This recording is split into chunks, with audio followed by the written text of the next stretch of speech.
Kidlat News Updates.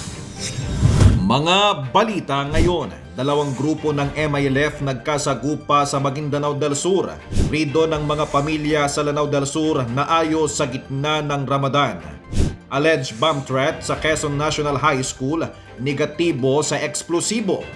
Ako po si Cesar Soriano para ihatid ang mga nangungunang balita sa buong kapuluan ngayon. Sumiklab ang sagupaan ng dalawang armadong grupo ng Moro Islamic Liberation Front o MILF sa barangay Linantangan, Sharif Saidona Mustafa, Maguindanao del Sur noong Marso 4 na nagdulot ng matinding takot sa mga residente.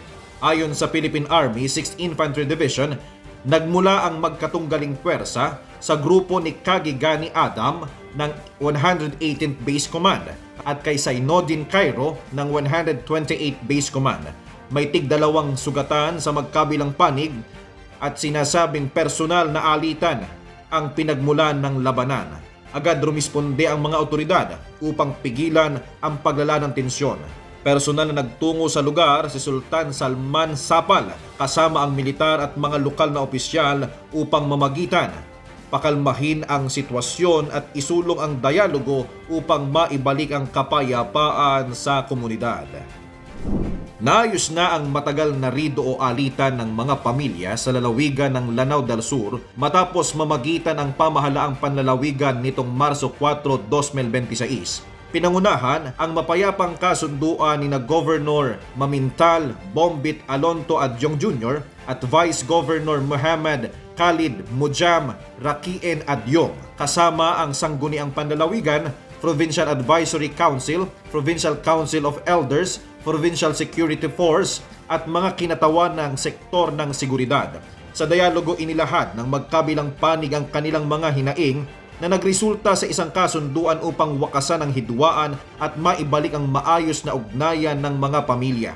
Ayon sa pamahalaang panlalawigan, naging makabuluhan ang pagkakasundo dahil naganap ito sa panahon ng banal na buwan ng Ramadan, panahon ng pagninilay, pagpapatawad at pagkakaisa sa pananampalatayang Islam.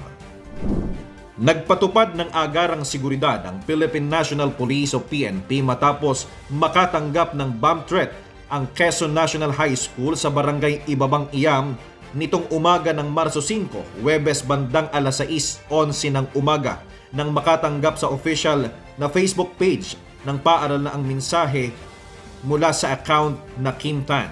Bilang pag-iingat, agad pinalikas ang mga estudyante at guro habang masusing nag-inspeksyon ng Explosive Ordnance Disposal o EOD team at K9 units. Sa bomb assessment at paneling, walang natagpuang anumang pampasabog sa loob ng campus. Patuloy na tinutunto ng cyber investigators ang pinagmula ng mensahe.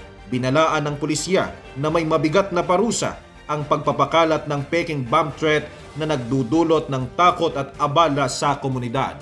Para sa Kidlat News Channel, ito si JP Adaw, nag-uulat. Ako po si Cesar Soriano, kasama nyo sa bawat pagputo ng balita.